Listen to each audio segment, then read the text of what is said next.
Vamos a leer la Biblia en Mateo capítulo 24, versículo 37 al 39. Mateo 24, 37 al 39.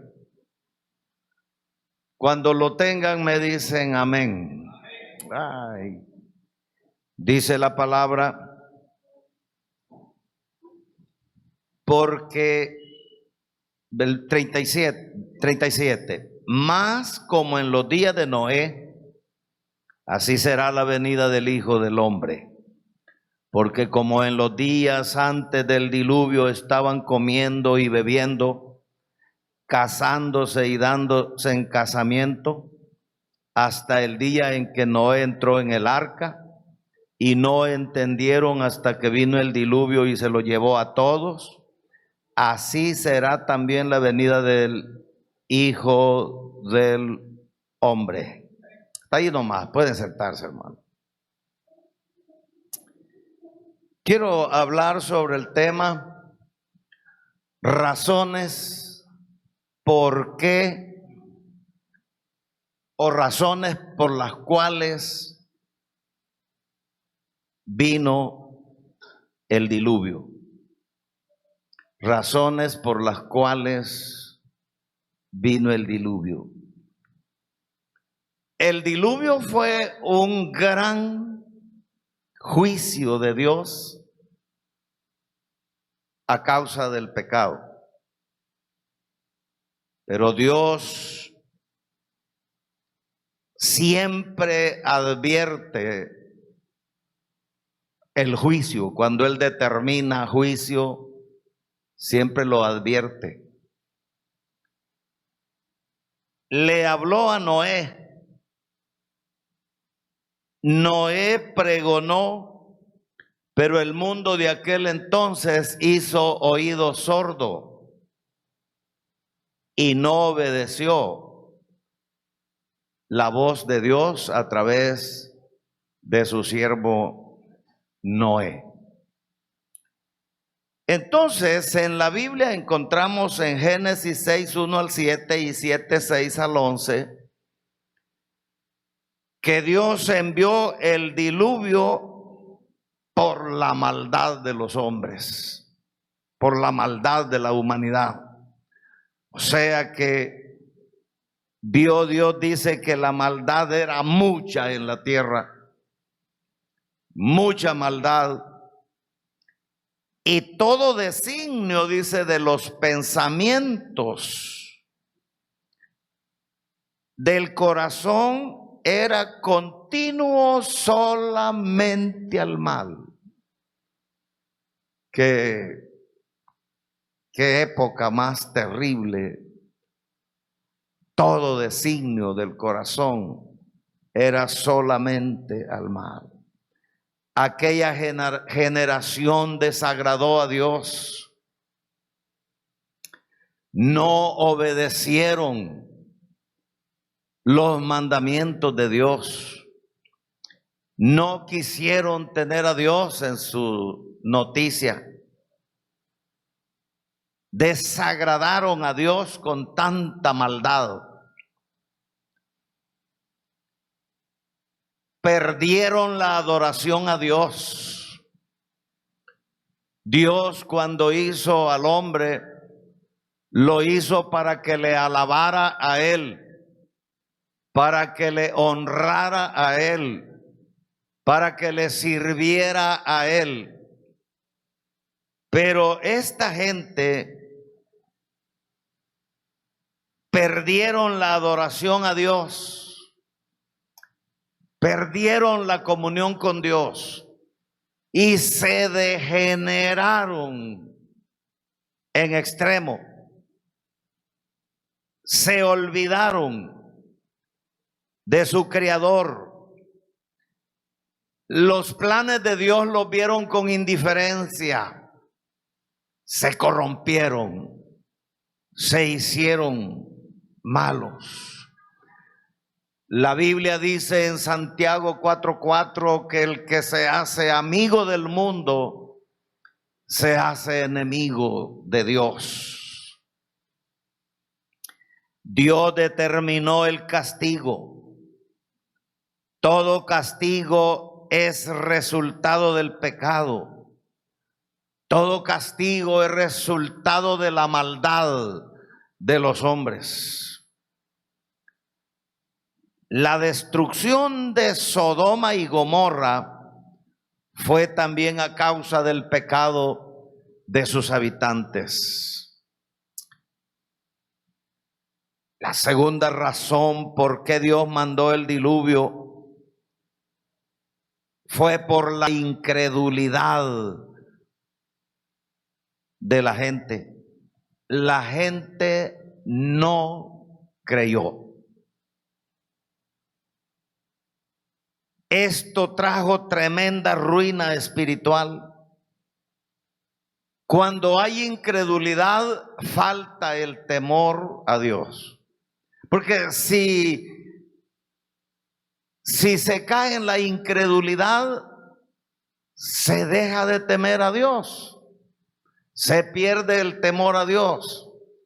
Y sin temor a Dios, el hombre se desenfrena y puede hacer actos vergonzosos, pues no le importa nada si no tiene a quien temer. Así es que al caer en la incredulidad, se pierde el temor a Dios. Eso le sucedió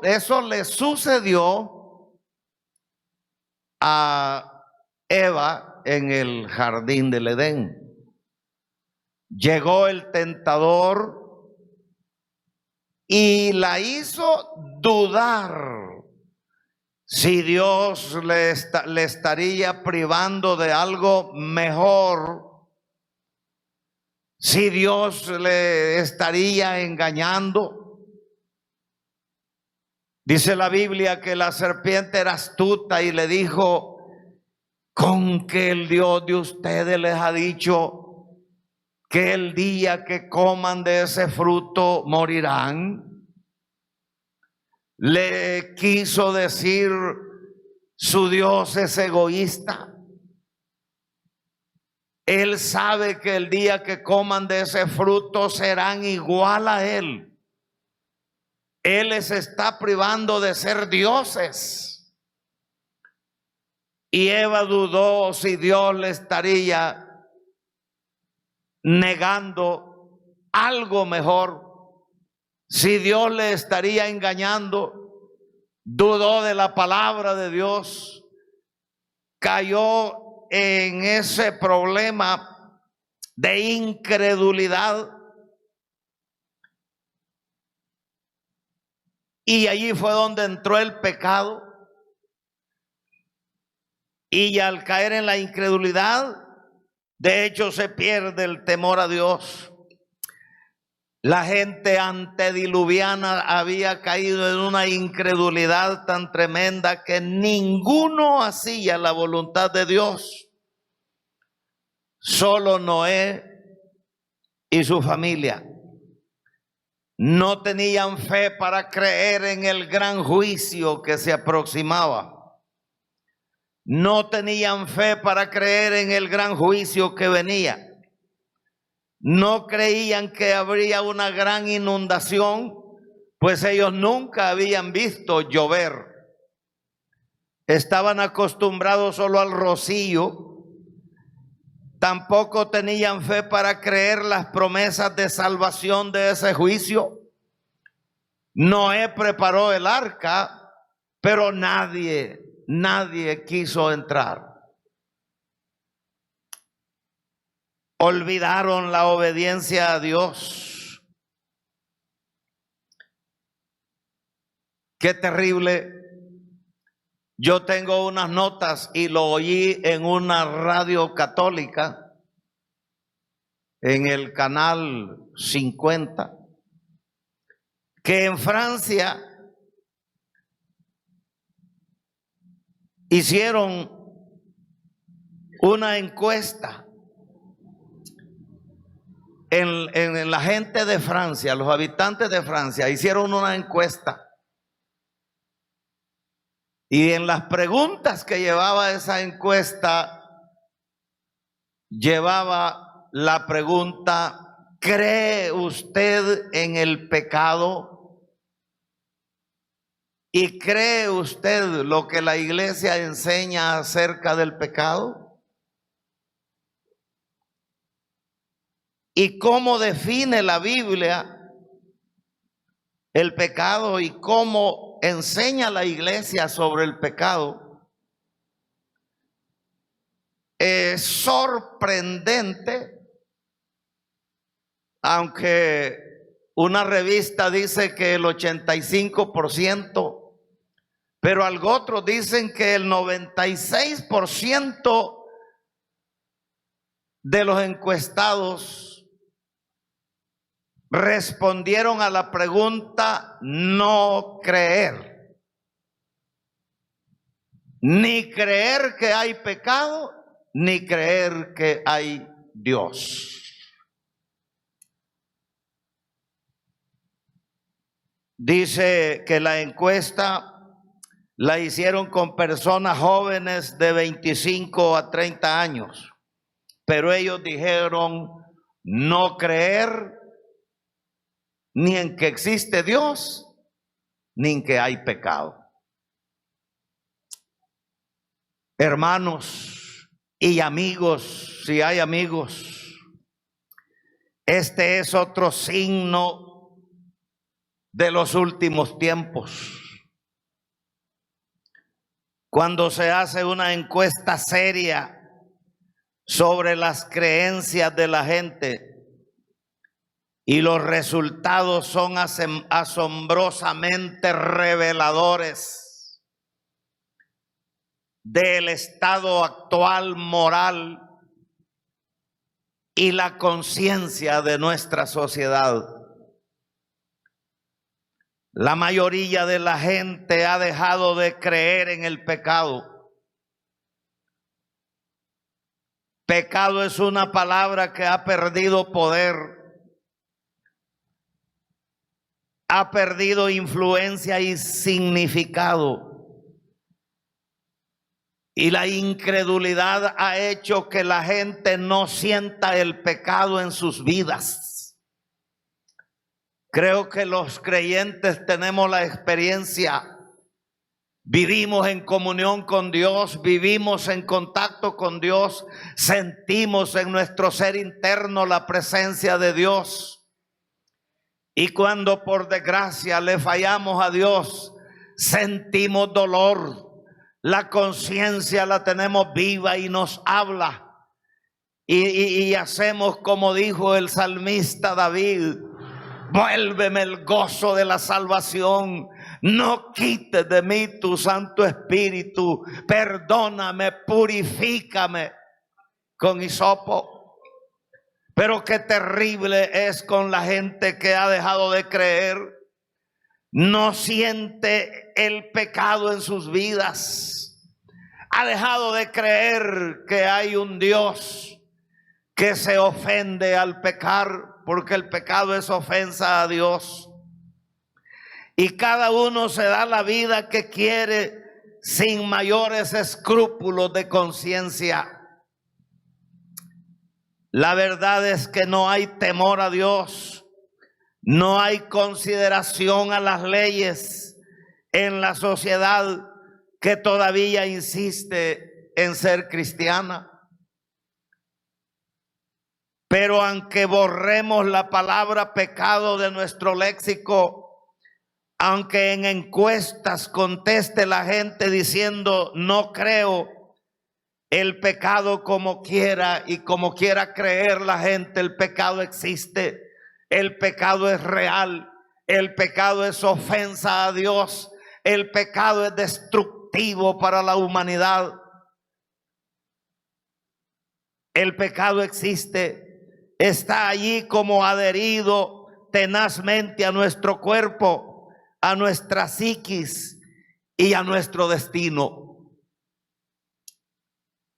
No es negando la realidad de una infección que la vamos a combatir o a neutralizar. La infección hay que combatirla de inmediato con los más poderosos antibióticos. No es negando la realidad del pecado que nos vamos a librar de las consecuencias del pecado. El pecado existe y solo una entrega total a Cristo, solo una entrega total a Cristo es posible quitar de nuestras vidas esa lepra o esa mancha que se llama pecado.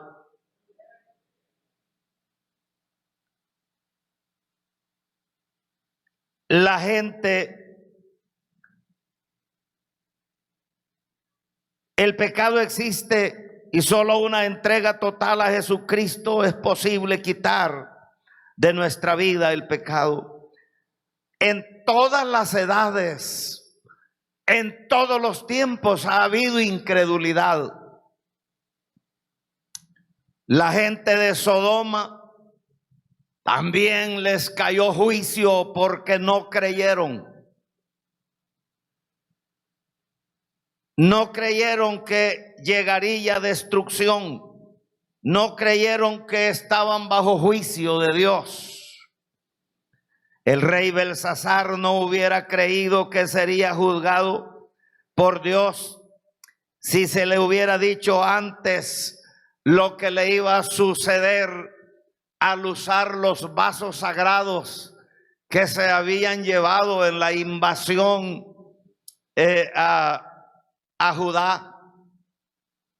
Se llevaron vasos del templo y Belsasar tomó, no sé qué tipo de bebida embriagante usaban, pero los usó para ello con sus aliados, sus concubinas. Y apareció en la pared una mano escribiendo. Tuvieron que llevar a Daniel para que interpretara. Y la letra decía: pesado fuiste en balanza y fuiste hallado falto. Cortó Dios tu reino y lo entrega a los medo-persas. Y esa noche Belsasar murió. Pero la incredulidad adherida al ser humano es tan cruel que si le hubieran dicho lo que iba a suceder, no lo hubiera creído. El rico insensato nunca pensó que mientras él estaba planeando deshacer los graneros que tenía y hacerlos enormes para guardar sus cosechas, y él pensó que nunca pensó que esa noche moriría. Él dijo: alma, has trabajado mucho, muchos bienes tienes para ti, date gusto. Pero esa noche la voz de Dios le dijo: necio, esta noche vienen a pedir tu alma, y lo que has trabajado, ¿de quién será? Y la Biblia sigue diciendo: y así es el hombre que amontona para sí riquezas y no tiene nada para con Dios. Bendito sea Dios, que aquí tenemos unos que no tenemos nada en la tierra, pero tenemos mucho en el cielo. Y las cosas del cielo son eternas, no son pasajeras como las de la tierra. La prioridad del cristiano debe ser hacer tesoros arriba, donde ni ladrón puede robar, ni nada puede corromper. La prioridad debe de ser llegar a la presencia de Dios. El Señor, dice la Biblia, vendrá a la hora que menos la gente piense. La Biblia dice en 1 Tesalonicenses 5:2-3 que vendrá como ladrón. Eso quiere decir que no avisará. Los avisos los tenemos en la palabra de Dios y en lo que está aconteciendo cada día en el mundo entero. Nos está diciendo que la venida de Cristo se acerca. La tercera razón por qué Dios mandó el diluvio fue porque la gente estaba ocupada solo en asuntos personales y nunca quisieron nada con Dios. No se preocupaban en nada de Dios. La gente comía, la gente bebía, se casaban hasta que vino el diluvio y se lo llevó a todos, dice el texto que leímos. Hace poco oí al hermano Acuña predicando, lo vi en la televisión, y él mencionó algo sobre de la gente que vive empapada en negocios, en todo lo que son las cosas de la tierra, y que al hablarles de Cristo no tienen tiempo para eso. Cuando yo oí al hermano me acordé cuando yo estuve en Aguas Vivas, solo como unos 22 teléfonos habían nomás. Y los que tenían más facilidades tenían teléfono en algunos buenos negocios, en algunas oficinas. Yo no hallaba cómo hacer planes para evangelizar, para acercarme a la gente. Uno al que tiene dinero, peor cuando es prepotente, le tiene algo de miedito de hablarle de la palabra de Dios. Entonces yo vine con este descarte, yo voy a llegar a hablarles de Cristo. Y saqué todos los números de teléfono de la guía y rifaba Biblias, rifaba libritos buenos para estudiar. Y en el número que caía, yo tenía los nombres ahí en la guía. Iba a tocarle la puerta, si era en el negocio lo iba a visitar al negocio, le llevaba la Biblia y empezaba a hablarle de las cosas de Dios. Pero a los 2-3 minutos me decía la persona: gracias, le agradecemos mucho tomarnos en cuenta para hablarlos de esto, pero nosotros tenemos trabajo, nosotros vivimos ocupados, nosotros no tenemos tiempo para eso. Con eso me querían decir, eso de estar metido en una iglesia evangélica es cosa de haraganes, es cosa de gente que no tiene que hacer, que no tienen oficio. Pero los evangélicos trabajamos, los evangélicos somos gente de trabajo, pero estamos en la iglesia porque hemos conocido el reino de Dios. Hemos conocido que Dios debe de ser la prioridad en la vida del hombre. Hemos conocido que hay que buscar primeramente el reino de Dios y su justicia, y las demás cosas son añadiduras. El que quiera vivir y darle prioridad a las añadiduras es problema de él, pero los creyentes le damos prioridad al reino de los cielos, a la comunión con Dios, a la salvación del alma, al reino de Dios. Gracias a Dios que conocimos el evangelio de Cristo. La gente comía, bebía, se casaban hasta que vino el diluvio y se lo llevó a todos. Hay mucha gente que cree que no puede ser miembro de una iglesia porque no puede asistir, no puede meterse en las actividades de la iglesia porque vive ocupado y tiene trabajo. Desde tiempos bíblicos había gente de esa naturaleza. En la parábola de la gran cena, los invitados se negaron a ir por estar ocupados. Y esto yo no lo veo tan ocupado, yo lo veo más mentirosos que ocupados. Porque uno de ellos dijo que había comprado 5 yuntas de bueyes y tenía que irlas a probar. Así es que en la noche iba a ir a probar las yuntas de bueyes. Además dice que los había comprado. ¿Y cómo es eso? Los compró antes de probarlos.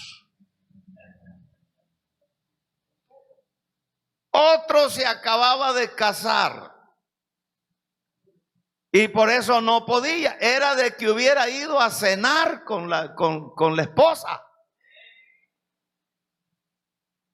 Otro había comprado una hacienda. Lo mismo. La compra sin conocerla, pues. Sin verla. Lo que vemos allí son excusas.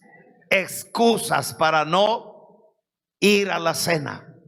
Así estamos hoy. En nuestra sociedad hay gente que tiene excusas para no ser cristiano. Y si no es el tiempo, si no es el trabajo, si no es el negocio, es el testimonio de algunos que andan mal en las iglesias. Y luego dice, para ser creyente así, mejor no. Es que no lo invitamos a que sea creyente así, de mal testimonio. Lo invitamos a que se entregue a Cristo y cambie su estilo de vida y que sea transformado para que sea salvo. En la parábola del siervo infiel leemos: el Señor tarda en venir. En la parábola de las 10 vírgenes leemos: tardándose el esposo, se durmieron. En la parábola de los talentos leemos: después de mucho tiempo vino el Señor de aquellos siervos y les pidió cuentas. La razón por la cual el Señor tarda es para dar más oportunidad a la gente que todavía no es salva, a la gente que todavía no ha recibido a Cristo. Le está dando gran oportunidad. El Señor dice allá en 2 Pedro 3:9, no retarda su promesa, como algunos la tienen por tardanza. Él está dando oportunidad de salvación. Cuarta razón por qué vino el diluvio fue porque la gente no se arrepintió a tiempo. Si la gente se arrepiente a tiempo, los juicios son quitados. Tenemos un ejemplo en la historia de Nínive. Nínive estaba igual que los antediluvianos. Nínive estaba igual que Sodoma y Gomorra. Pero cuando Jonás llegó con el mensaje, en Nínive vemos que hasta el rey era inteligente. Se supone que le dijeron, le llevaron la noticia y le dijeron: ahí anda uno todo mal vestido, le hallamos talles de loco, pero anda diciendo que dentro de 40 días Nínive será destruida. Y el rey dijo: hay que investigarlo, hay que preguntarle quién es, hay que preguntarle quién lo ha mandado. Y descubren que era profeta de Israel. Y el rey dijo: con los profetas de Israel hay que tener cuidado, porque esos tienen el Dios vivo, esos tienen el Dios verdadero, esos tienen el Dios que ve, oye, siente y puede hacer grandes cosas. Todo mundo en ayuno y hasta los animales, y el juicio fue quitado. Ustedes pueden observar que hasta Jonás se empruebó mucho, porque dijo: vaya, ahora yo la voy a hacer de mentiroso, porque se cumplió el tiempo y no pasó nada. Y le reclamó a Dios. Mirá, le dijo: ¿qué van a decir de mí? Que fui a profetizar y no se cumplió. Pero Jonás, le dijo el Señor, y no se han arrepentido, pues. Y son mi creación también, y atendieron el mensaje, se arrepintieron. Entonces el juicio fue quitado. Tenemos una sociedad metida en el pecado, en la maldad. Se olvidaron de Dios, pero Dios los está esperando y a nosotros nos ha encomendado que llevemos el mensaje salvador por todos los rincones, por todos lados, anunciando que Cristo manda juicios, que las consecuencias del pecado son duras, pero que Cristo está dando oportunidad, les ama en extremo y les está llamando que vengan a Él y que sean salvos. Tengo una nota por ahí de un hombre, un joven en Inglaterra, estaba condenado a muerte. Y cuando se llegó el día se llamaba Carlos, el apellido no se lo puedo pronunciar porque es bien raro, pero Carlos sí se llamaba. Y cuando se llegó el día de la ejecución, lo llevaban para el lugar donde iba a ser ejecutado. Y le pusieron un capellán que le fuera hablando de las cosas de Dios y que le fuera leyendo porciones de la palabra de Dios. Y el capellán le leía textos acerca del infierno y le leía textos de la salvación. Y el hombre, como que era mudo, iba caminando pero no hablaba. Pero de repente le dijo: capellán, ¿y usted cree lo que lee? Es que vea, capellán, le dijo, si yo creyera, hubiera creído lo que usted va hablando acerca del infierno, hasta sin zapatos, le dice, descalzo, y aunque hubieran espinas y abrojos, yo me hubiera atravesado todito Inglaterra gritándole a la gente a todo pulmón que escape de tan cruel destino. Pero le dijo si yo creyera, pero le quiso decir, ustedes creen eso, pero son muy pasivos, no se interesan tanto por la humanidad, no lo gritan como lo debieran de gritar, no evangelizan como debieran de evangelizar, porque eso es duro, le dijo. Si yo creyera eso, yo en las esquinas, en las calles y en todo lugar, mi deleite sería gritar que escapen de tan cruel destino. Nosotros tenemos la responsabilidad de llevar este pregón a los que todavía no se han... Bueno, y ese es el trabajo de la iglesia. Yo sé que ustedes lo están haciendo, trabajando por la salvación de las almas. Esa es la encomienda que el Señor nos dejó. Entonces, la gente no se arrepintió, los antediluvianos no se arrepintieron a tiempo. La gente cree ya muy tarde.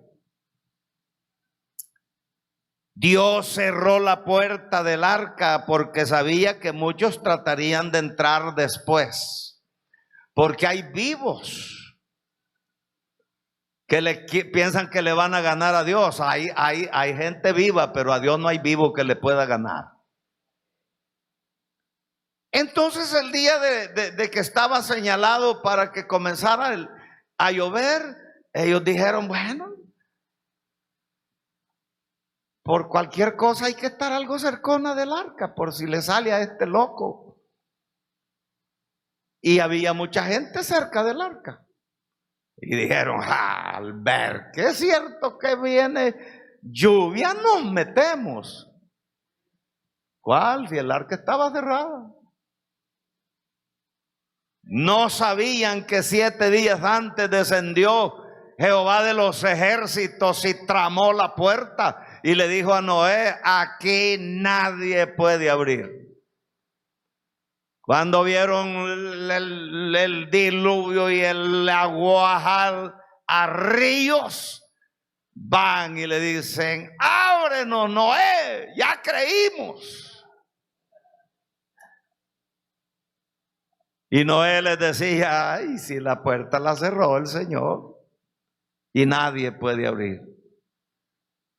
Creyeron muy tarde. Allí dice el texto que leímos: y no creyeron hasta que vino el diluvio y se lo llevó a todos. Si hay algún amigo por aquí esta noche, una amiga, crea ahora. Dijo Pablo: hoy es el día aceptable, hoy es el día de salvación. Mañana no sabemos, mañana puede ser tarde. ¿Sabe que el rico que fue al infierno, estando en tormento, dice la Biblia que conoció a Abraham y conoció a Lázaro?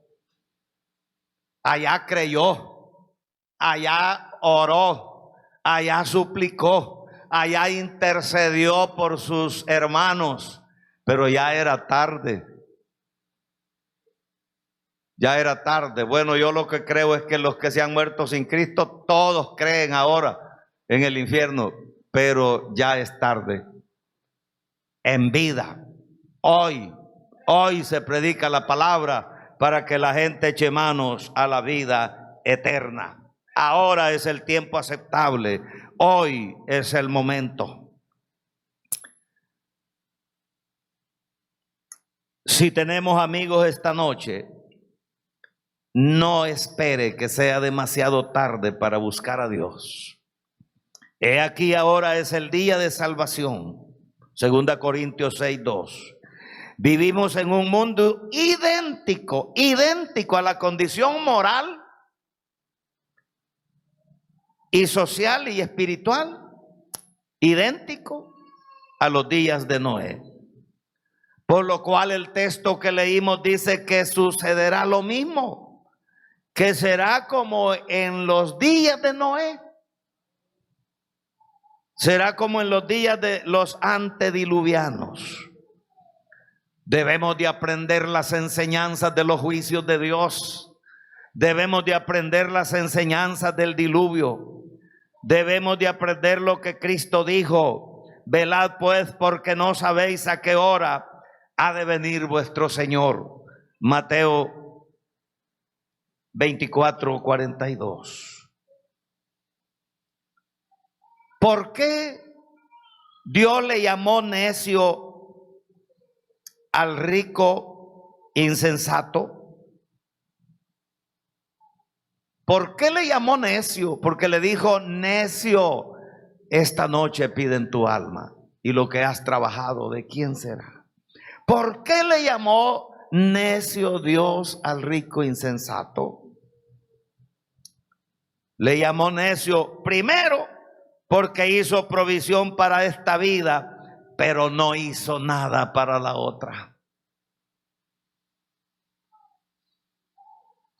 Se embarazó solo en los negocios de la vida.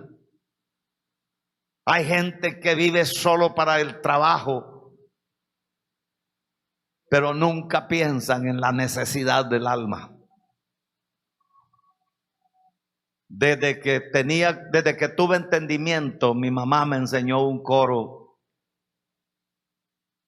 que dice: perder los bienes es mucho, perder la salud es más, pero perder el alma es pérdida tal que no se recobra jamás.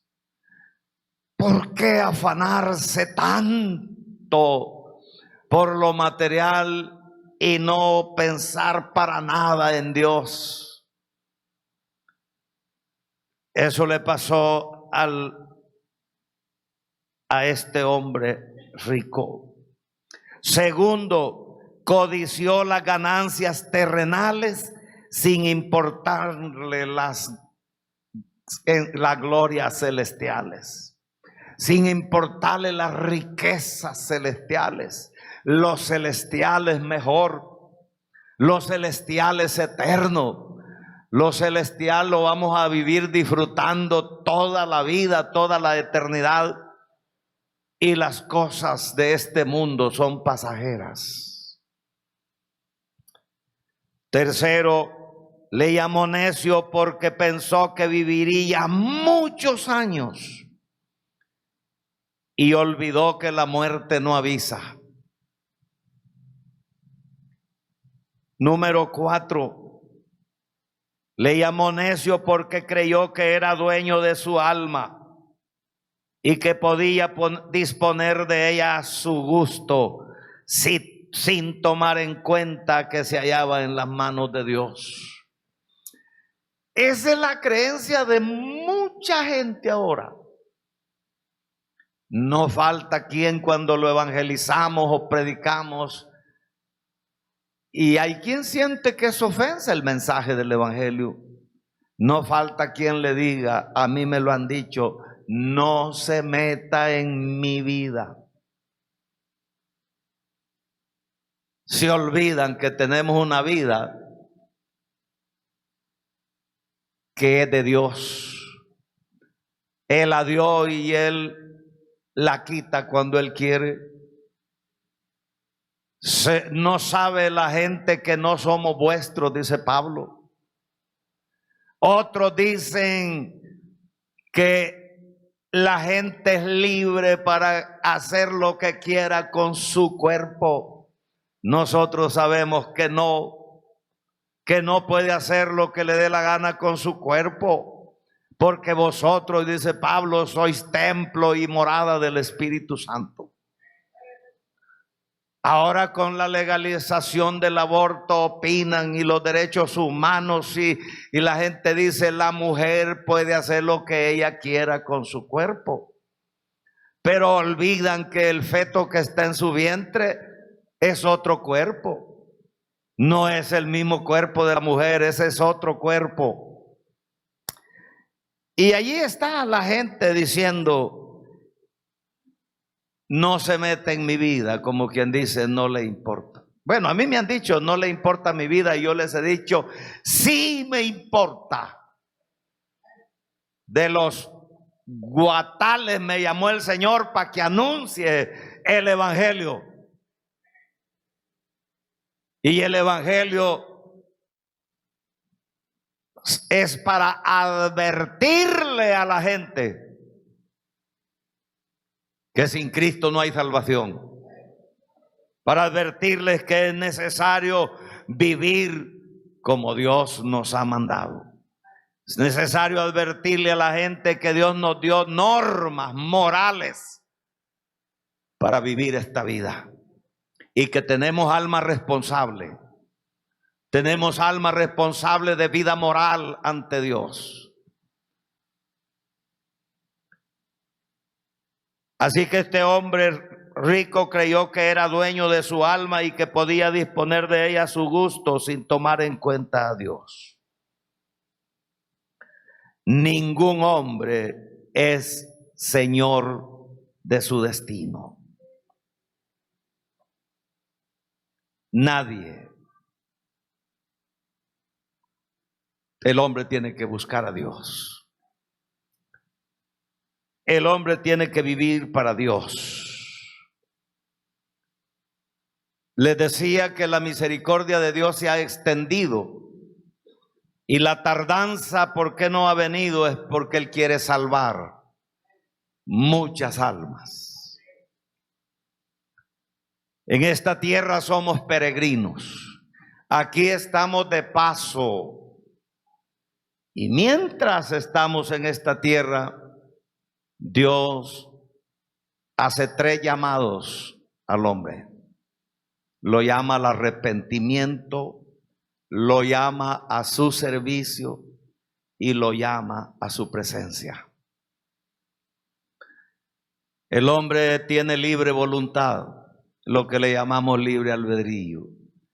Si quiere, se arrepiente, y si no, no.